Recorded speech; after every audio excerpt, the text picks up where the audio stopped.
Good morning, students. Let's discuss long answer type question of the chapter His First Flight. The question will be like this. Explain briefly. Explain का मतलब होता है वर्णन करना. Briefly मतलब कम शब्दों के अंदर ही वर्णन करना, संक्षेप में वर्णन करना. How did the young seagull made his first flight? How मैंने कैसे होता है, यंग सीगल ने अपनी पहली उड़ान कैसे भरी, इसका आपने वर्णन करना है.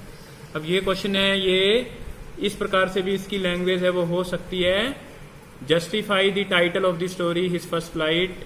जो हिज फर्स्ट फ्लाइट कहानी है उसका टाइटल, उसका जो शीर्षक है वो सही है या गलत है, इसके ऊपर आपने लिखना है. तो आंसर दोनों क्वेश्चन का एक ही रहेगा, आपने इसको करना है. The story his first flight is about a young seagull who was afraid of flying.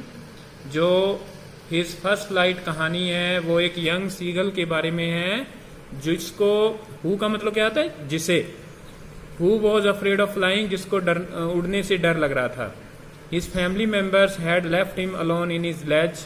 उसके परिवार वाले सदस्यों ने उसको अकेले, अलोन मैंने अकेले, लेफ्ट मैंने होता है छोड़ना, लीव से बना है, leave LEAV, leave, leave left, left होता है, उसको उसके लेज के अंदर अकेला ही छोड़ दिया था. They had flown away to the big plateau.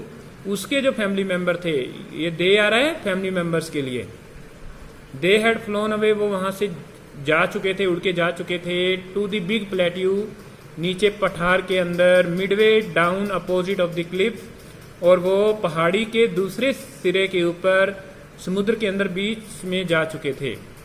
He stayed there in his ledge. वो वहां पर ही रहा अपने लेज के अंदर फॉर 24 आवर्स, 24 घंटों तक. He was टाउंटेड. टाउंट करना होता है किसी को चिढ़ाना. तो इस यंग सीगल को उसके फैमिली मेंबर्स के द्वारा चिढ़ाया गया था, मॉक्ड, उसका मजाक उड़ाया गया था, एंड इवन फ्राइटेंड, उसको डराया भी गया था, अभी इसको मरने दो वहीं पर. He try to draw the attention of his family members. उसने अपने फैमिली मेंबर्स का ध्यान खींचने की कोशिश की अपनी तरफ कि वो उसको आके संभाले. But all in A when, लेकिन सब बेकार के अंदर, यानी कि his family member didn't help him at all. उसके फैमिली मेंबर ने उसकी कोई सहायता नहीं की. At last his mother आउटविटेड him. अंत में उसकी माँ ने ही उसको उसकी उस पोजीशन से निकाला, चालाकी के साथ, अपना मतलब दिमाग लगाते हुए. She knew that he was hungry. अब ही किसके लिए आ रहा है, यंग सीगल के लिए. वो जानती थी, शी किसके लिए आ रहा है, मदर के लिए. उसकी माँ जानती थी कि वो भूखा है. So she took a piece of fish in her beak. वो एक मछली का टुकड़ा अपनी चोंच में पकड़ के लाती है. एंड फ्लू टुवर्ड्स हिम, और उड़ती हुई उसकी तरफ आती है. When she was very near to this young seagull, जब वो उसके बिल्कुल पास पहुंच गई उड़ते हुए, she stopped in the air all of sudden. और वो हवा के अंदर आकर के रुक जाती है. ऑल ऑफ सडन, अचानक आके रुक जाती है.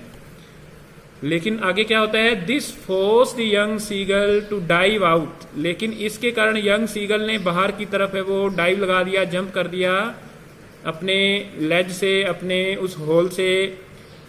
एट दी फिश, उसने फिश के ऊपर छलांग लगा दी. टू ईट इट, ताकि वो उसको खा सके. As he was madden by hunger, क्योंकि वो भूख से पागल हो चुका था. When he fell down, ऐसे जैसे ही यंग सीगल है वो नीचे गिरता है, फेल डाउन नीचे गिरना होता है. ए मोनेस्ट्रस टेरर सीज्ड हिम. एक राक्षसी डर है वो उसको जकड़ देता है. ही फेल्ट डिजीनेस, उसको उसका सिर चकराने लगता है. नेचुरली हिज विंग्स ओपन, उसके पंख है वो खुल जाते हैं. And he started soaring in the air, और उसने हवा के अंदर है वो तैरना शुरू कर दिया, उड़ना शुरू कर दिया. अपवर्ड एंड डाउनवर्ड, नीचे की तरफ, ऊपर की तरफ. In this way the young seagull made his first flight. इस प्रकार से यंग सीगल ने अपनी पहली उड़ान भरी. अब क्वेश्चन अगर ये वाला आ जाता है फर्स्ट वाला, तो आपने यहां पर ही इसको एंड कर देना है. और अगर क्वेश्चन है वो दूसरा आता है, अभी justify the title of the story, तो फिर ये नीचे लाइन वाली, नीचे ये लाइन है, ये भी आपको ऐड करनी होगी.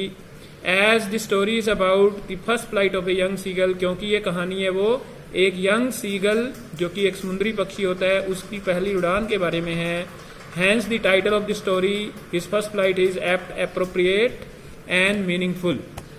तो इस कहानी का जो टाइटल है वो बिल्कुल एप्ट है, बिल्कुल सही है. एप्रोप्रिएट भी उचित होता है, उचित नाम रखा गया है इसका. मीनिंगफुल इसका एक मीनिंग भी निकलता है. तो student, this is your long answer type question of this chapter. Short answer type question we have already done, and with this your chapter is over. In the next, it is your homework to write these questions in your notebook and learn these questions also. Tomorrow I will start your next chapter, the black aeroplane. Till then, bye bye. Watching. Drop a like, leave a comment, and don't forget to subscribe.